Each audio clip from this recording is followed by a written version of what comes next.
మానికి మహిమ కలుగును గాక. అందరం స్తోత్రం చేద్దాం. హల్లెలూయా. బిగ్గరగా స్తోత్రం, చేతులెత్తి స్తోత్రం చేద్దాం. హల్లెలూయా. మంచిది. దేవుని యొక్క వాక్యాన్ని మనం ధ్యానం చేద్దాం. ఈ 2024వ సంవత్సరంలోనికి ప్రవేశించినటువంటి మనమందరము కూడా ప్రార్థనాపూర్వకంగా ఉంటూ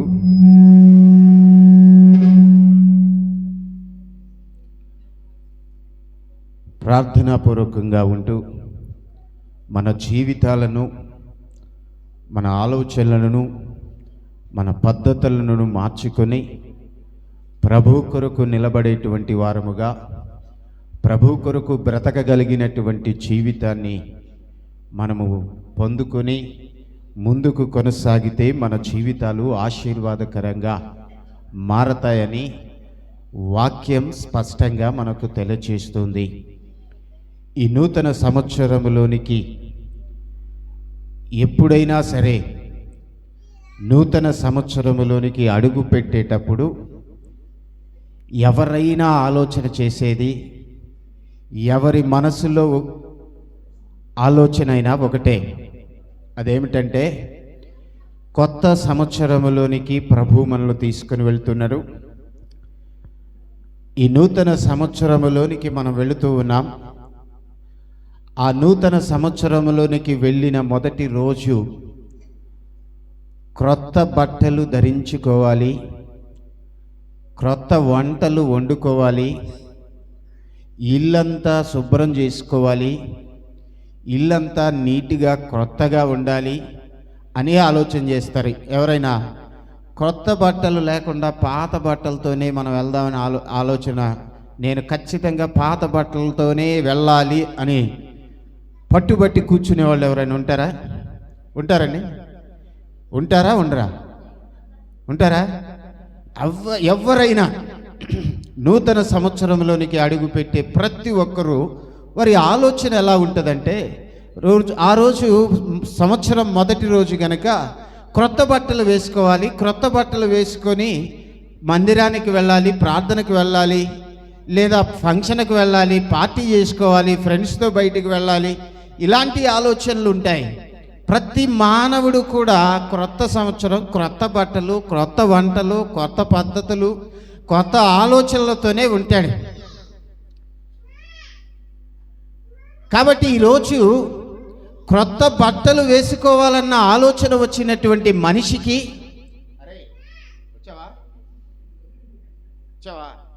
కూర్చో, సైలెంట్ కూర్చో.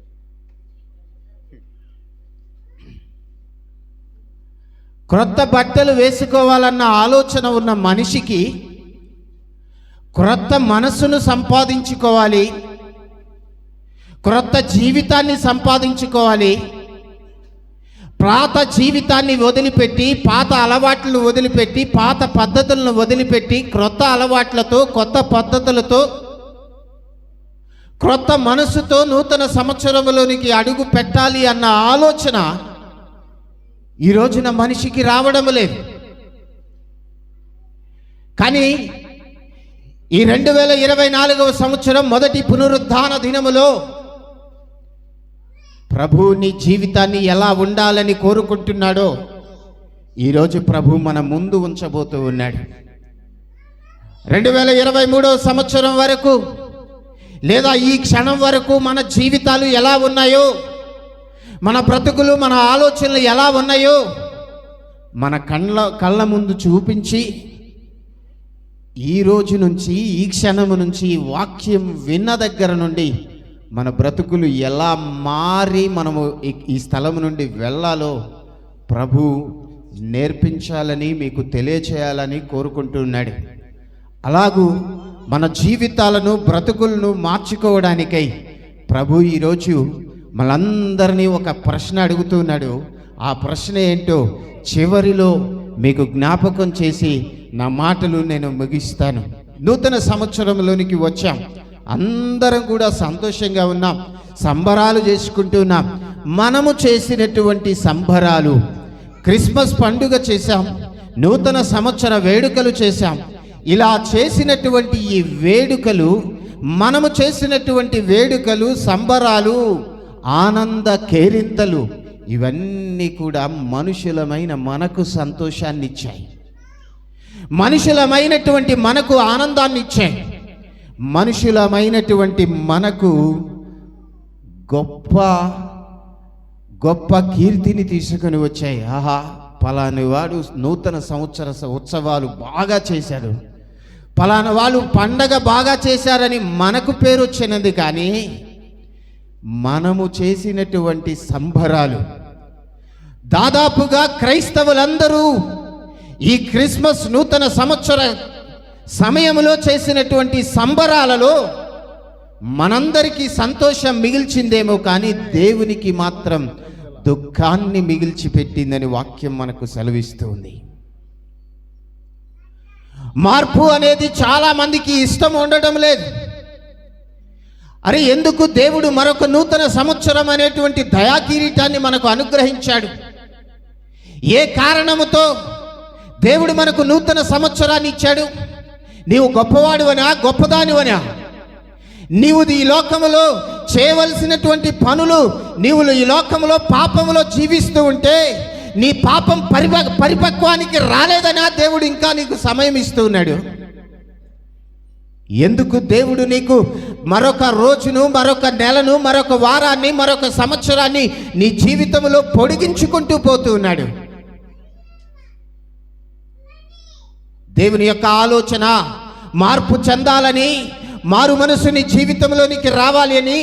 మార్పు అనేది, మారు మనసు అనేది నీ జీవితంలోనికి వస్తే, మనసు మారితే, మనసు నీ జీవితంలో ఉన్నటువంటి చెడ్డ ఆలోచనలు పోయి క్రొత్త ఆలోచనలతో దేవుని ఉద్దేశ ప్రకారం నీవు జీవిస్తే, నిన్ను పరలోకం వరకు నడిపించాలని, పరలోకములోనికి నిన్ను తీసుకుని వెళ్ళాలని దేవుడు నీ జీవితములో మరొక క్షణాన్ని నీకు పొడిగించుకుంటూ వస్తూ ఉంటే, మనం మాత్రం మన గొప్పతనమనో మనకున్నటువంటి ఆ ఆరోగ్యమనో అని అనుకుంటూ ఆలోచన చేస్తూ ముందుకు వెళుతున్నామే తప్ప దేవుడు ఆయుష్ను పొడిగిస్తున్నాడు అన్న సంగతి మనము జ్ఞాపకం చేసుకోలేదు. చాలామంది ఈ నూతన సంవత్సరంలోనైనా మనము మందిరానికి వెళదాం, దేవుని సన్నిధికి వెళదాం అనేటువంటి ఆలోచన ఈ మనుషులలో లేకుండా పోయింది. కొంతమంది అయితే ఆలోచన చేస్తున్నారు, నేను ఇంకా పాపములోనే ఉన్నాను, నేను ఇంకా పాపములోనే బ్రతుకుతున్నాను, నేను చేసేటువంటి పాపము వలన నేను దేవుని దగ్గరకు వెళ్ళిన ప్రయోజనము లేదని వారి ఆలోచనలతోనే, వారి పాపములోనే అలాగే కొట్టిమిట్టాడుతూ దేవుని సన్నిధికి దూరంగా జీవిస్తూ ఉన్నారు. అయితే దేవుడి మా ఉదయకాల సమయంలో నీవే స్థితిలో ఉన్నా, నీవే పరిస్థితుల్లో ఉన్నా, నీవెంత ఘోర పాపపు పరిస్థితుల్లో ఉన్నా, దేవుడు అంటున్నాడు నీకొక అవకాశాన్ని ఈ ఉదయకాల సమయంలో ఇవ్వడానికే ప్రభు చూస్తూ ఉన్నాడు.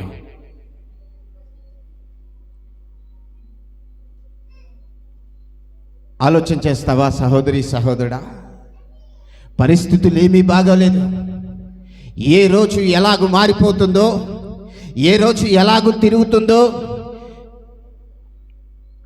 పరిస్థితి ఏ విధంగా మారుతుందో ఈ రోజున ఎవ్వరికీ కూడా అర్థం కానిటువంటి పరిస్థితి. నేటి దినాలలో కరోనా వైరస్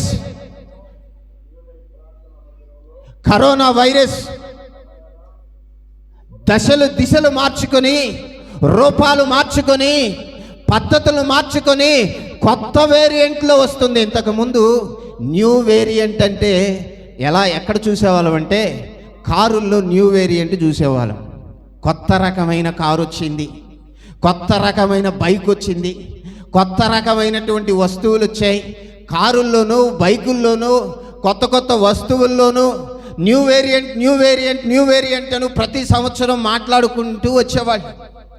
కానీ ఇప్పుడు రోగాలలో కూడా న్యూ వేరియంట్, కొత్త రకమైనటువంటి రోగం దశలు మార్చుకుంటుంది, రూపుదిద్దుకొని, పాత లోపాలు రూపుదిద్దుకొని కొత్త రకంగా మరలా వచ్చినట్లుగా పాత రకమైనటువంటి లక్షణాలు ఉంటే ఆ లక్షణాలతో మనిషి త్వరగా బయటికి రావడం లేదు, మనిషి త్వరగా చనిపోవడం లేదు, మనిషిని త్వరగా కృంగదీయడం లేదు అనుకొని అది కూడా ఆలోచన చేస్తుందేమో తెలియదు. కానీ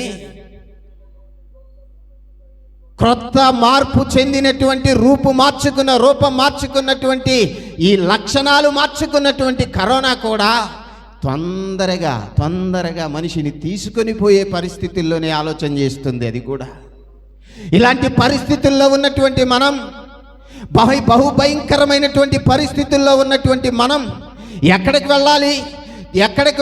దేవుని దగ్గరకు వెళ్ళాలి, దేవునితో జీవించాలి, దేవుని సన్నిధిలో ఉండాలి, దేవుని సన్నిధిలోనే మనం బ్రతకాలనే ఆలోచన చేయాలి. కానీ దేవుణ్ణి దుఃఖపెట్టేటువంటి పరిస్థితుల్లో మనం ఉండకూడదు.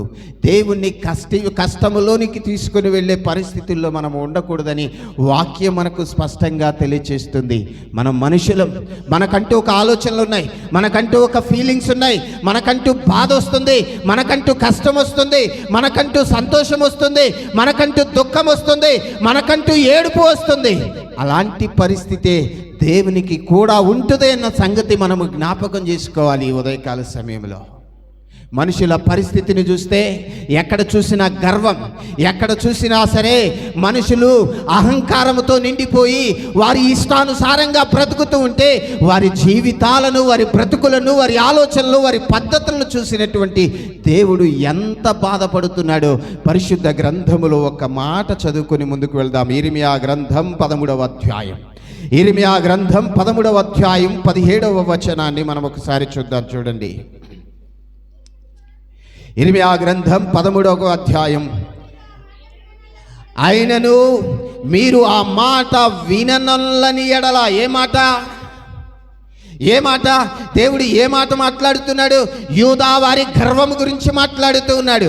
దేవుని ప్రజలు బహుభయంకరమైనటువంటి గర్వములో ఉన్నారని, ఆ గర్వమును గురించి, ఆ గర్వము అన్య దేవతలను పూజించి అదే గొప్ప అనుకుంటున్నారు ఇశ్రాయేలు ప్రజలు.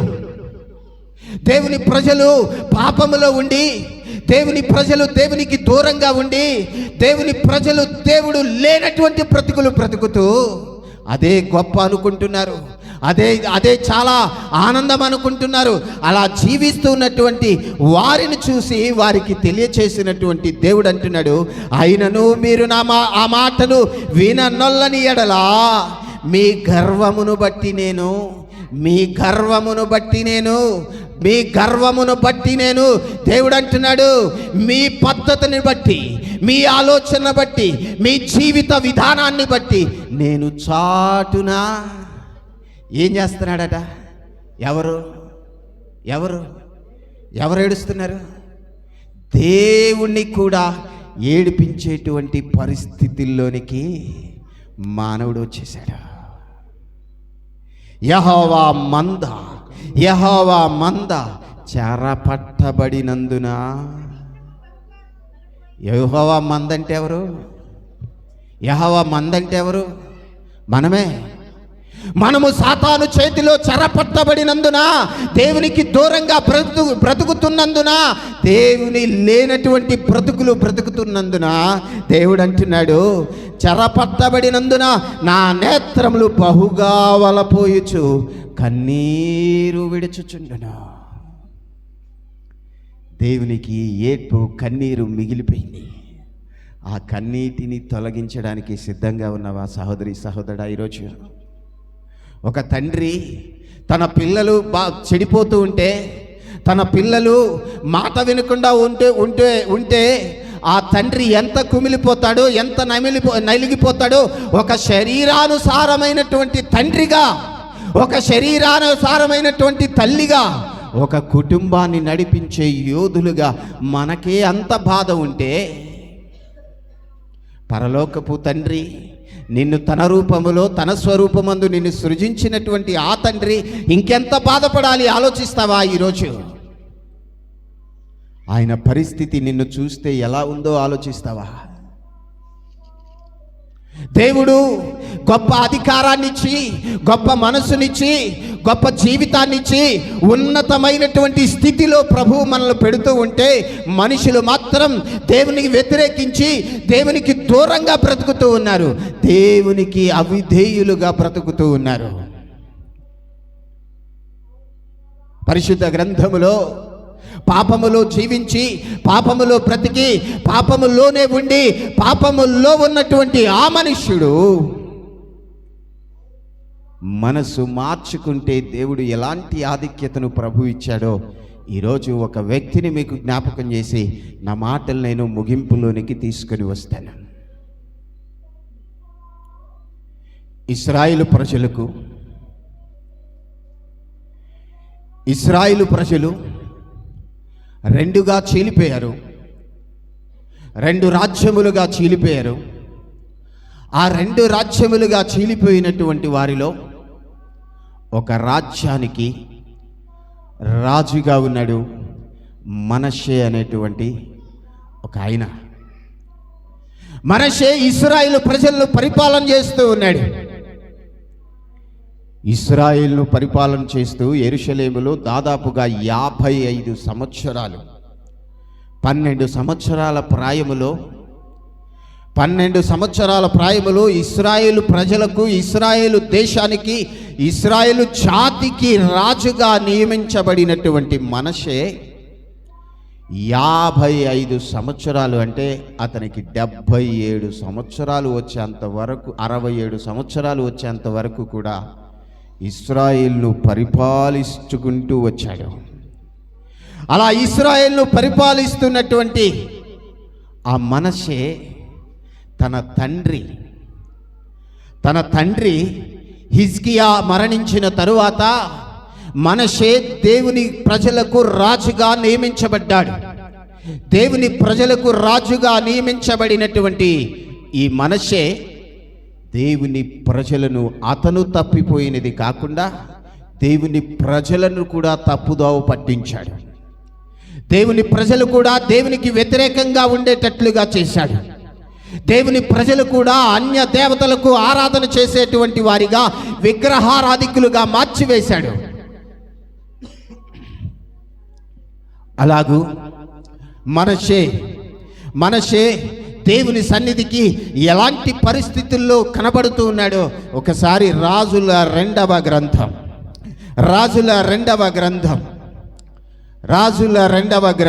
21వ అధ్యాయం 1వ వచనం నుండి కొన్ని మాటలు చదువుకుందాం. మనష్షే ఏలనారంభించినప్పుడు 12 ఏళ్ల వాడై యెరూషలేములో 55 సంవత్సరములు ఏలెను. అతని తల్లి పేరు హెప్సిబా. అతడు తన పరిస్థితి, తన జీవితాన్ని గురించి దేవుడు జ్ఞాపకం చేస్తున్నాడు. చూడండి, అతడు యెహోవా దృష్టికి చెడుతనము జరిగించుచు ఇశ్రాయేలు ఎదుట నిలవకుండా యెహోవా వెళ్ళగొట్టిన జనములు చేసినట్లు హేయక్రియలు చేయుచూ వచ్చెను. అన్యజనులు ఎలాగూ చేస్తూ ఉన్నారు, అన్యజనులు ఎలాగూ అల్లరి చేస్తూ ఉన్నారు, అన్యజనులు ఎలాగూ అల్లరి రేపుచున్నారు, అన్యజనులు ఎలాగూ విగ్రహములను ఆరాధిస్తూ ఉన్నారు, అన్యజనులు ఎలాగూ అన్య దేవతలకు పూజలు చేస్తూ బలులు అర్పించుకుంటూ వారే దేవుడు అనుకుంటున్నారు. అలాగూ ఇశ్రాయేలు ప్రజలు కూడా చేసేటట్లుగా అన్యజనులు లాగా దేవుని ఎదుట ఉండకుండా వెళ్ళగొట్టబడినటువంటి అన్యజనులు లాగా ఇశ్రాయేలు కూడా మార్చివేసేటువంటి స్థితిలో ఈ మనష్షే కనబడుతూ ఉన్నాడు. మనష్షే తండ్రి అయితే తండ్రి మాత్రం దేవునికి విధేయుడిగా ఉన్నాడు, దేవుని సన్నిధిలో నమ్మకంగా ఉన్నాడు. ఒక రోజున అష్షూరు రాజు ఈ ఇశ్రాయేలు ప్రజల మీదకి వచ్చాడు. అష్షూరు రాజు ఈ ఇశ్రాయేలు ప్రజల మీదకి దండెత్తి ఇశ్రాయేలు ప్రజలను చెరపట్టుకొని తీసుకొని పోవడానికి వస్తే ఈ హిజ్కియా మాత్రం ఇశ్రాయేలు ప్రజలకు ధైర్యం చెబుతున్నాడు. ఓ ఇశ్రాయేలు ప్రజలారా, మనము దేవుని నమ్ముకున్నాం, మన దేవుడు నిజమైనటువంటి దేవుడు. మనము గతములో మన యొక్క జీవితాల్లో చూస్తే, మన పితరుల జీవితాల్లో చూస్తే ఎన్ని శ్రమలు వచ్చినా, ఎన్ని ఇబ్బందులు వచ్చినా, ఎవరైతే దేవుని అంటి పెట్టుకున్నారో, ఎవరైతే దేవునితో అంటకట్టబడి ఉన్నారో, ఎవరైతే దేవుని మీద ఆధారపడి బ్రతికారో వారందరినీ కూడా మన దేవుడు విడిపించినటువంటి పరిస్థితి, హిస్టరీ మన దేవుడిది. మీరు మాత్రం భయపడవద్దు. మీరు మాత్రం ఏ మాత్రం కూడా మీరు దాని గురించి వారి శత్రువుల గురించి ఆలోచన చేయొద్దు. మీరు చేయవలసినది దేవుని గురించే, దేవుని సన్నిధిలో ప్రార్థన చేయడం మాత్రమే, దేవుని మీద ఆధారపడడం మాత్రమే. శత్రువులు మీకు ఎన్ని శ్రమలు తీసుకొని వచ్చినా, శత్రువులు మీకు ఎన్ని కష్టాలు తీసుకొని వచ్చినా, శత్రువులు నిన్ను ఏ విధంగా బాధించాలనుకున్నా, శత్రువులు నీ మీద ఏ విధంగా నీ మీద అటాక్ చేయాలనుకున్నా సరే, ఎన్ని రకాలుగా వాడు రావాలనుకున్నా కానీ ఏ మాత్రం కుదరదు.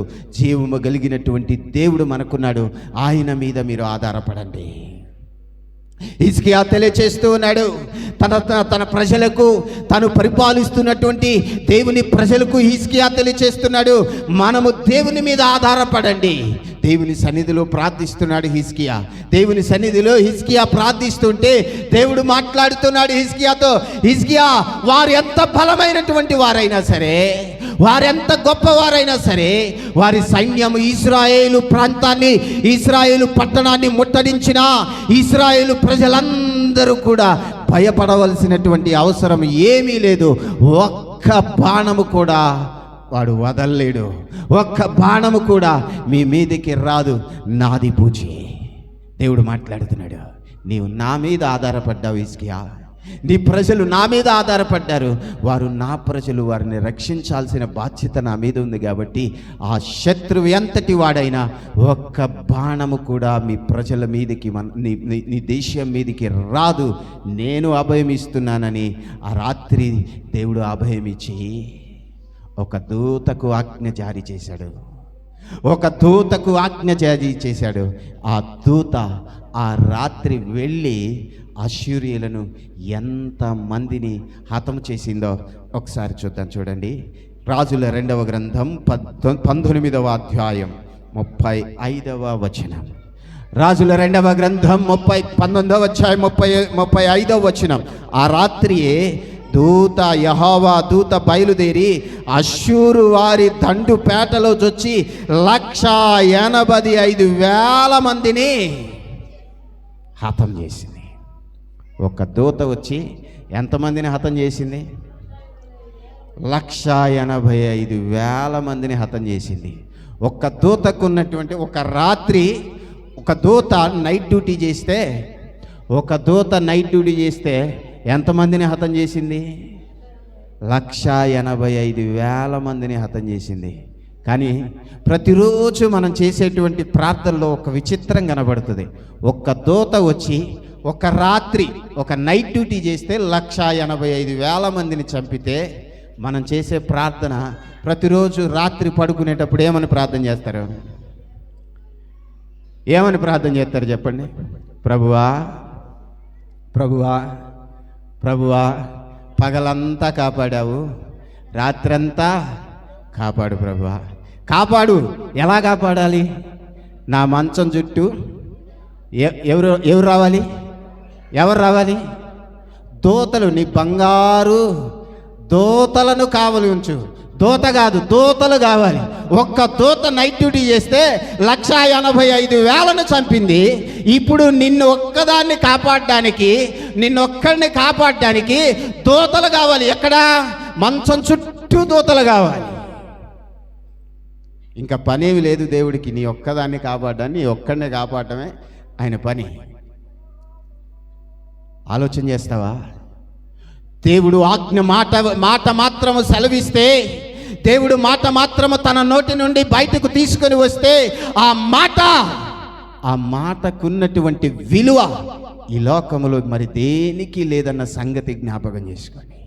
హిజ్కియాతో దేవుడు మాట్లాడాడు.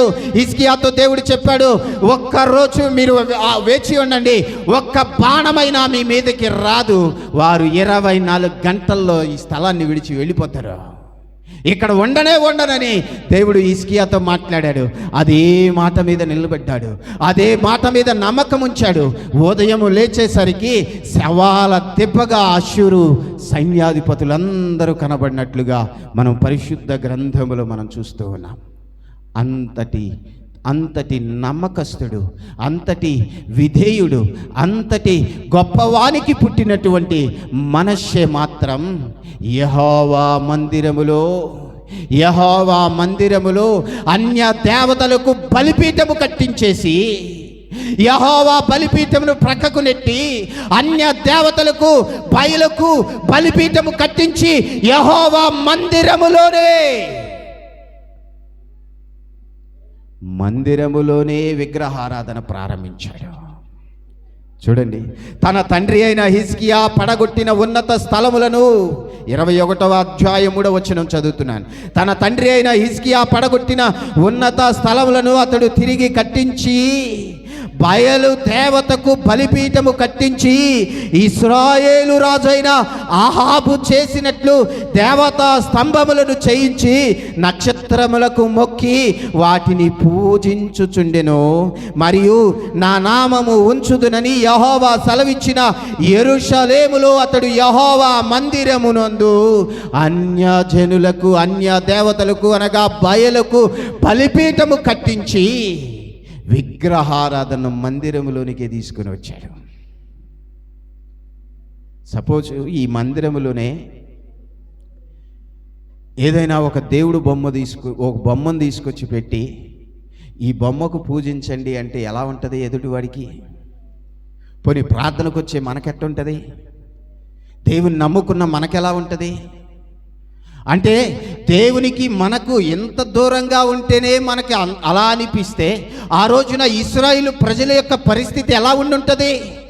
దేవుని నా నామమును అక్కడ ఉంచుతాను, ఎక్కడైతే బలిపీఠం ఉందో ఆ బలిపీఠము దగ్గర గొప్ప కార్యాలు జరుగుతాయని దేవుడు సెలవిచ్చాడు. బలిపీఠములో మన్నా కలిగినటువంటి పాత్ర ఉన్నది, బలిపీఠములో దేవుని యొక్క ధర్మశాస్త్రం ఉన్నది, బలిపీఠములో దేవుని చేతి అహరోను చేతి కర్ర ఉన్నది. ఇంతటి గొప్ప ఆధిక్యతను కలిగినటువంటి బలిపీఠాన్ని ప్రక్కన పెట్టి బయలుకు బలిపీఠము కట్టాడు, అన్య దేవతలకు బలిపీఠము కట్టాడు. అన్య దేవత ఆరాధన దేవుని గుడిలో జరుగుతుంది, దేవుని మందిరములోనికి వచ్చింది. బయట ఉన్నటువంటి ఆ విగ్రహారాధన మందిరములోనికి వచ్చేసింది. అంతటి ఘోర కార్యానికి పూనుకున్నాడు మనషే బ్రతుకు, మనషే జీవితం, మనషే ఆలోచన అంతా కూడా దేవునికి వ్యతిరేకంగా ఉంది. అలాంటి పరిస్థితుల్లో అతడు తన కుమారుని అగ్నిగుండము దాటించి జ్యోతిష్యమును శకునములను వాడుక చేసి యక్షిణీగాండ్రతోనూ సోదగాండ్రతోనూ సాంగత్యము చేసెను. ఆ ప్రకారం అతడు యెహోవా దృష్టికి బహుగా చెడుతనమును జరిగించుచు ఆయనకు కోపము పుట్టించెను. దేవునికి కోపం పుట్టించేటువంటి స్థితిలోనికి వచ్చాడు. యెహోవా దావీదునకును అతని కుమారుడైన సొలొమోనుకును ఆజ్ఞ ఇచ్చి, ఈ మందిరమున ఇశ్రాయేలు గోత్ర స్థానములో నుండి నేను కోరుకొనిన యెరూషలేమునందు నా నామమును సదాకాలము ఉంచుదునని సెలవిచ్చిన యెహోవా మందిరమందు తాను చేయించిన అషేరా ప్రతిమను ఉంచాడు. దాన్ని మొక్కమంటున్నాడు, దాన్ని ఆరాధన చేయమంటున్నాడు. దేవుడు కోరుకొని, దేవుడు ఇష్టపడి ఇశ్రాయేలు ప్రజలను, యెరూషలేము పట్టణాన్ని దేవుడు కోరుకొని ఆయన మందిరాన్ని కట్టిస్తే ఆయన మందిరములో విగ్రహములను స్థాపించి విగ్రహములను నిలబెట్టించి వాటికి దేవతా స్తంభములకు విగ్రహారాధన చేయించేటువంటి పరిస్థితుల్లోనికి ఈ మనష్షే వచ్చాడు. 16వ వచనం చూడండి. యూదా మరియు మనష్షే యెహోవా దృష్టికి చెడు నడత నడిచి యూదా వారిని పాపములో దింపినది గాక యెరూషలేమును యూదా వారిని పాపములో దింపినది గాక యెరూషలేమును ఈ కొన నుండి ఆ కొన వరకు రక్తముతో నిండునట్లు నిరపరాధుల రక్తమును బహుగా ఒలికించెను. ఇతడు ఏ జాతి కంటే హిట్లర్ తెలుసా మీ అందరికీ? హిట్లర్ గురించి విన్నారా? హిట్లర్ గురించి ఉద్యోగాలు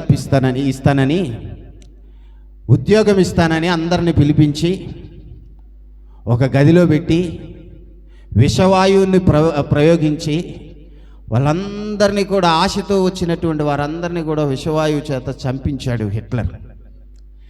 నిండు గర్భిణీ స్త్రీలు ఉంటారే, 8 నెలలు 9 నెలల గర్భిణీ స్త్రీలను వారు కూర్చోవడానికి, నిలబడడానికి, పడుకోవడానికి, తినడానికి ఎంత ఇబ్బంది పడతారు. అలాంటి నిండు గర్భిణీల పొట్టలను నిలువుగా చీల్చినటువంటి క్రూరుడు హిట్లర్. అదే జాతికి చెందినవాడు మనషే. అంత ఘోరమైన, అంతకంటే ఎక్కువ ఘోరమైనటువంటి కార్యములను యెరూషలేము పట్టణములో మోకాళ్ళలో రక్తమును పారించినటువంటి వ్యక్తి మనషే.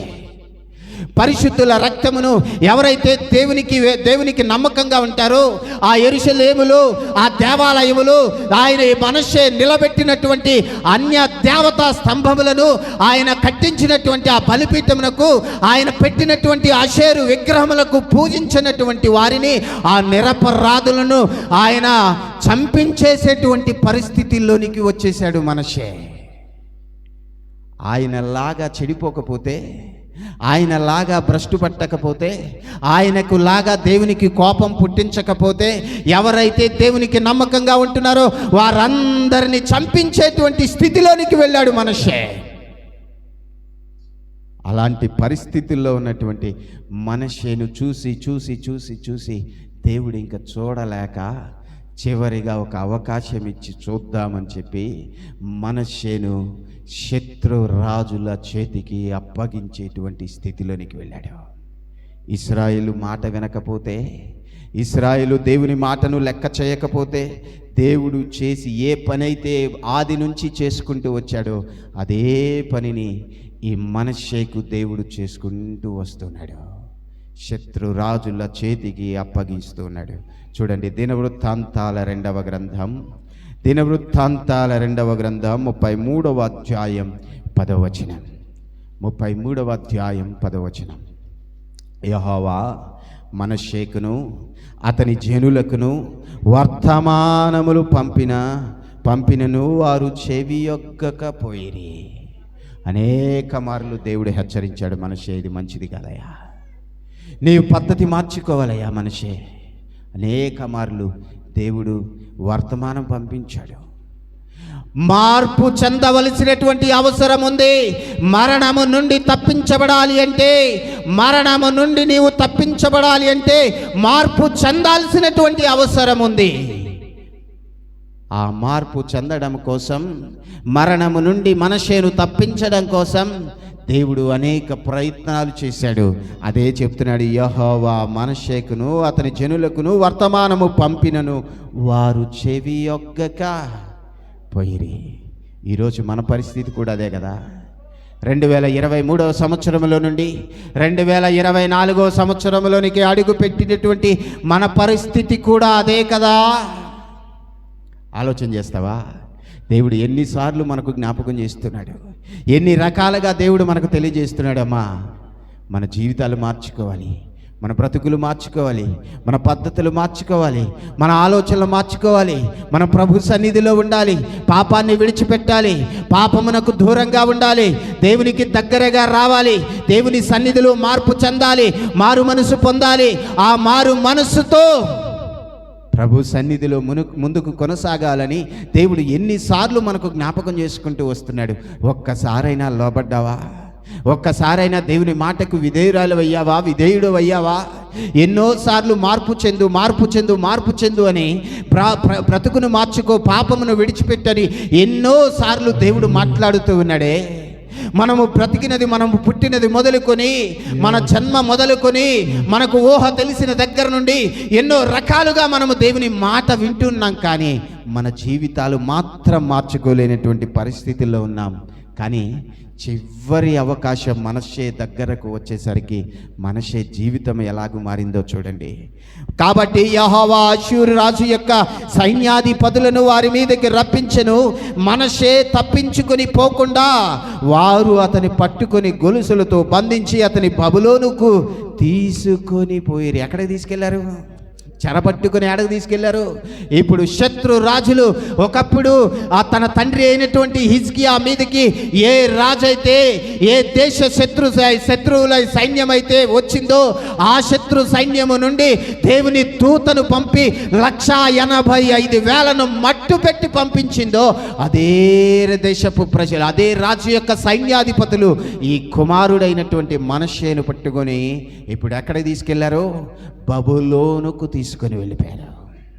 బబులోనుకు తీసుకుని వెళ్ళి ఇప్పుడు చెరలో ఉన్నటువంటి గొలుసులతో బంధించబడినటువంటి అతను శ్రమలోనికి వెళ్ళిపోయాడు. ఎందుకు వచ్చింది శ్రమ? ఎందుకు వచ్చింది మనిషికి శ్రమ? మాట వినకపోవడం వల్ల శ్రమ వచ్చింది. పద్ధతి బాగోక శ్రమ వచ్చింది. తన తండ్రికి ఎందుకు వచ్చింది శ్రమ? హిజ్కియాకి ఎందుకు శ్రమ వచ్చింది? హిజ్కియాను పరీక్షించడానికి దేవుడు శ్రమ పెట్టాడు, శ్రమను పంపించాడు. శ్రమలు అనేది 2 రకాలుగా వస్తాయి. ఒకటి మన జీవితాన్ని పరీక్షించడానికి వస్తాయి, రెండవది మన పద్ధతి బాగోక శ్రమలు వస్తాయి. హిజ్కియాకు దేవుడు పరీక్షించడానికి శ్రమను పంపాడు. మనషే పద్ధతి బాగోక శ్రమలోనికి తీసుకొని వచ్చాడు. ఇప్పుడు ఆ శ్రమలో ఉన్నప్పుడు తన దేవుడైన యెహోవాను బతిమాలు కొనుచున్నాడు. ఇతనికి బాగా తెలుసు. ఎందుకో తెలుసా? హిజ్కియా నా తండ్రి శ్రమలో ఉన్నప్పుడు, కష్టములో ఉన్నప్పుడు, మరణకరమైనటువంటి రోగం వచ్చినప్పుడు, హిజ్కియా మరణకరమైనటువంటి రోగం వచ్చినప్పుడు దేవుని సన్నిధిలో ప్రార్థన చేస్తే, శ్రమ వచ్చినప్పుడు ప్రార్థన చేస్తే, కష్టం వచ్చినప్పుడు ప్రార్థన చేస్తే, ఒకప్పుడు అశ్షూరీయులు నా తండ్రి దేశం మీదకి నా తండ్రి పరిపాలిస్తూ ఉన్నప్పుడు అశ్షూరీయులు యెరూషలేమునకు ముట్టడి వేస్తే దేవుని సన్నిధిలో ప్రార్థిస్తే దేవుడు తన దూతను పంపి 185,000 మందిని పంపాడు. ఒక్కసారి చివరిసారిగా ఆ దేవుణ్ణి వేడుకొని చూద్దామనుకున్నటువంటి మనషే తన దేవుని సన్నిధిలో అతన్ని దేవుడైన యెహోవాను బతిమాలుకొని తన పితరుల దేవుని సన్నిధికి తన్ను తాను బహుగా తగ్గించుకున్నాడు. ఇప్పటి వరకు గర్వం ఉంది, ఇప్పటి వరకు అహంకారం ఉంది.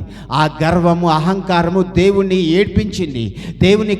దేవుని కళ్ళకు కన్నీరు కార్చేటట్లుగా చేసినటువంటి ఆ మనషే ఇప్పుడు దేవుని సన్నిధిలోనికి వెళ్ళి బతిమాలుకుంటుండగా ఆయనకు మొరలిడగా ఆయన అతని విన్నపములు ఆలకించి యెరూషలేమునకును అతని రాజ్యములోనికి అతని తిరిగి తీసుకొని వచ్చినప్పుడు యెహోవా దేవుడయ్యున్నాడని మనషే తెలుసుకున్నాడు.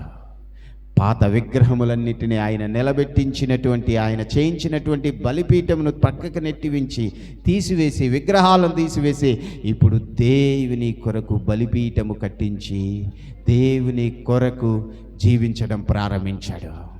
దేవుని కొరకు జీవించడం ప్రారంభించాడు. తన బ్రతుకును మార్చుకున్నాడు. తన పితరులతో కలిసి మరణించి పితరులతో జీవించేటువంటి స్థితిలోనికి వెళ్ళాడు. నా ప్రియ సహోదరి సహోదరుడా, ఈరోజు దేవుని యొక్క వాక్యం వింటున్నటువంటి మనం జ్ఞాపకం చేసుకుందాం. ఈరోజు దేవుని వాక్యం వింటున్నటువంటి మన జీవితాల్లో జ్ఞాపకం చేసుకుందాం. మార్పు చెందితే పరలోక రాజ్యానికి తీసుకుని వెళ్ళడానికి ప్రభు ఇష్టపడతాడు. నా ప్రియ సహోదరి సహోదరుడా, జ్ఞాపకం చేసుకుందాం. మనషే జీవితాన్ని మార్చుకున్నాడు, మనషే బ్రతుకును మార్చుకున్నాడు, మనషే దేవుని తెలుసుకున్నాడు, మనషే బ్రతుకు మారింది. మనషే దేవునికి అవిధేయుడిగా ఉన్న మనషే దేవుని దగ్గరకు వచ్చాడు, దేవుని ప్రతిమాలుకున్నాడు, దేవునికి ఇష్టానుసారుడిగా జీవించడం ప్రారంభించాడు. ఎప్పుడైతే మనం కూడా మన బ్రతుకులు మార్చుకుంటామో, దేవుని దగ్గరకు వచ్చినా సరే, దేవుని సన్నిధిలో రక్షించబడి కూడా దేవునికి దూరంగా వెళ్ళిపోయినటువంటి జీవితాలు చాలా ఉన్నాయి. ఓ రోజున ఒక తండ్రికి 2 కుమారులు ఉన్నారు. 2 కుమారుల్లో ఒక ఆయనేమో తండ్రిని అంటి పెట్టుకుని ఉన్నాడు, ఒక ఆయనేమో తన తండ్రి దగ్గర నుండి తన వాటా తీసుకొని ఈ పాటికి అందరికీ అర్థమై ఉండాలి, దూరదేశానికి వెళ్ళిపోయాడు. ఆ డబ్బు ఉన్నంతకాలం తన ఇష్టానుసారంగా జీవించాడు. తన దగ్గర ఆస్తి ఉన్నంతకాలం తనతో పాటు ఎక్కడైతే బెల్లం ఉంటుందో అక్కడ ఈగలు ఉన్నట్టుగా అతని స్నేహితులు, అతని ఆస్తి ఉన్నంతకాలం, అతని దగ్గర డబ్బు ఉన్నంతకాలం స్నేహితులందరూ అతనితోనే ఉన్నారు. తర్వాత ఎవరికి వారు వెళ్ళిపోయారు. తర్వాత ఆ కుమారుడు వెళ్ళిపోయినటువంటి ఆ చిన్న కుమారుని యొక్క పరిస్థితి తినడానికి కూడా తిండి లేనటువంటి పరిస్థితి. ఆ తినడానికి తిండి లేనటువంటి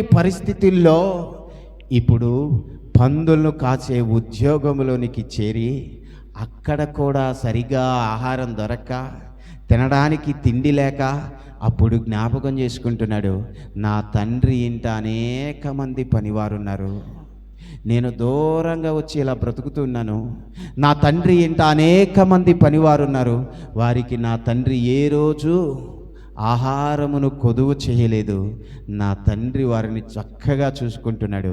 ఇప్పుడు నేను వెళ్ళి నా తండ్రి కుమారుని అనిపించుకొనుటకు యోగ్యుడను కాదు, కానీ తన పనివారిలో ఒకనిగా చేర్చుకోమని బతిమాలుకుందామనుకుని ఆలోచన చేసి తండ్రి దగ్గరకు ప్రయాణమయ్యాడు. తన మనస్సును మార్చుకున్నాడు. తండ్రి దగ్గరకు వెళ్ళాలని ఆలోచన చేశాడు. తండ్రి దగ్గరకు ప్రయాణమై వస్తూ ఉన్నటువంటి ఆ కుమారుని దూరముగా ఉండగానే తండ్రి చూసి పరిగెత్తుకొని పోయి అతని మెడ మీద ముద్దు పెట్టుకుని అతనికి నూతన వస్త్రములు ధరింపజేసి, అతనికి నూతన చెప్పులను ధరింపచేసి అతన్ని సాదరంగా లోపలికి ఆహ్వానించిన పరిస్థితి మనకు కనబడుతుంది.